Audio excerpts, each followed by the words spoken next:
Stock market की dictionary में आज हम समझेंगे asset turnover ratio. Asset turnover ratio क्या होता है, उसका यूटिलाइजेशन कैसे किया जाता है और उससे हम कैसे पता चला सकते हैं कि स्टॉक ओवरवैल्यूड है कि अंडरवैल्यूड है, या फिर स्टॉक मार्केट में असेट टर्नओवर रेशो का क्या इंपॉर्टेंस है। जानेंगे बहुत कुछ और सब कुछ मेक इन्वेस्टमेंट इजी के मेरे इस वीडियो में, जहां पर आपकी इन्वेस्टमेंट की जर्नी को इजी किया जाता है। मैं पुष्पेंद्र आपका बहुत बहुत स्वागत करता हूं।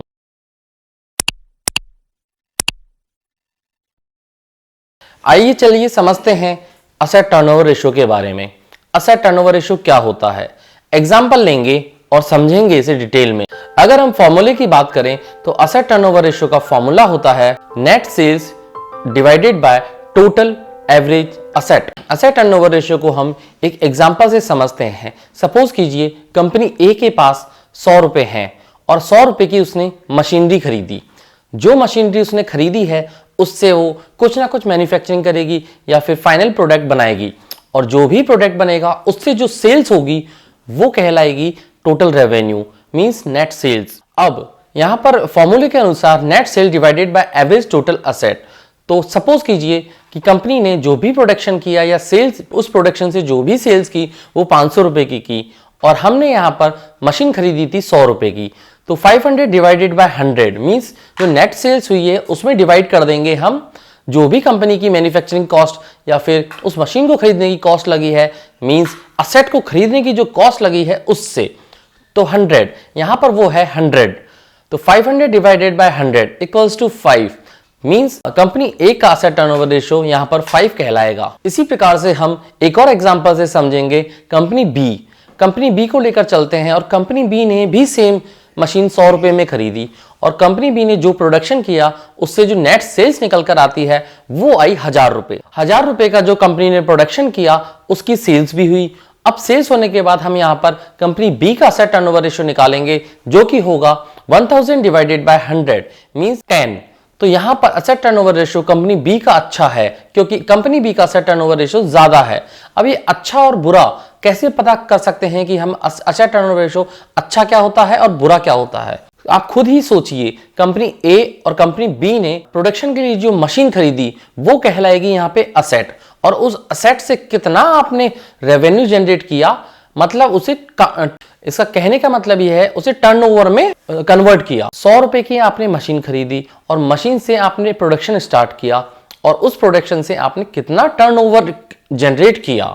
मींस अगर कम लागत में ज्यादा टर्नओवर आप जनरेट कर पा रहे हैं तो इसका मतलब वो अच्छी वो कंपनी है। तो इसी प्रकार से हमें क्लियर समझ में आ जाता है कि असेट टर्नओवर रेशियो जितना ज्यादा होगा उतना अच्छा कहलाता है। और असेट टर्नओवर रेशियो को अगर आप 2-3 कंपनियों से कंपेयर करके देखेंगे तो आपको खुद क्लियर समझ में आ जाएगा कि कम कॉस्ट में हम ज्यादा प्रोडक्शन कर रहे हैं तो असेट टर्नओवर रेशियो यहां पर कैसा है। इसे हम एक और एग्जांपल से समझ सकते हैं, उबर और ओला के एग्जांपल से।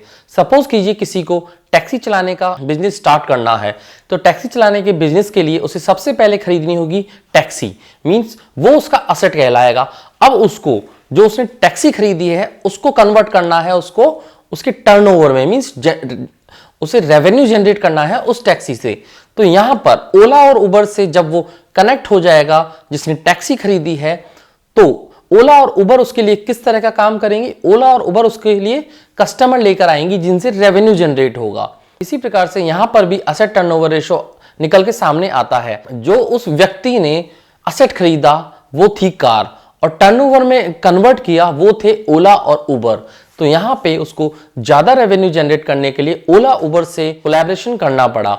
और आजकल आपने देखा ही होगा कि ज्यादा से ज्यादा कोलैबोरेशन करते हैं टैक्सी ड्राइवर्स ओला और उबर के साथ। रीजन उसका ये है कि वहां पे आपको अच्छा खासा रेवेन्यू मिल जाता है, क्योंकि ओला और उबर का काम ये है वो आपको कस्टमर से मैच करवाते हैं और आप उससे ज्यादा रेवेन्यू जनरेट कर पाते हैं। अब मैं उम्मीद करता हूं आपको असेट टर्नओवर रेशियो क्लियरली समझ में आ गया होगा, लेकिन यहां पे एक प्रिकॉशन लेने की भी बहुत ज्यादा जरूरत है।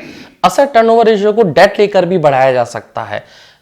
और डेट लेकर अगर असेट टर्नओवर रेशियो को बढ़ाया जा रहा है तो आपको यह भी देखना है कंपनी का डेट कितना है और कंपनी का डेट टू इक्विटी रेशियो कितना है, क्योंकि यह भी इंपॉर्टेंट हो जाता है कि कंपनी का डेट टू इक्विटी रेशियो कितना है। सपोज कीजिए मैंने कोई मशीनरी लगाई या फिर किसी XYZ कंपनी ने कोई मशीनरी लगाई और वो सारी मशीनरी उसने डेट पे लगाई।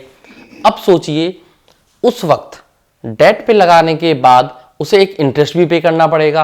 अब इंटरेस्ट पे करना पड़ रहा है तो उसका प्रोडक्शन हो या ना हो, लेकिन उसे रेगुलरली इंटरेस्ट पे करना है। अगर मान लीजिए 6 महीने के लिए कंपनी बंद हो जाती है तो भी उसे इंटरेस्ट पे करना है।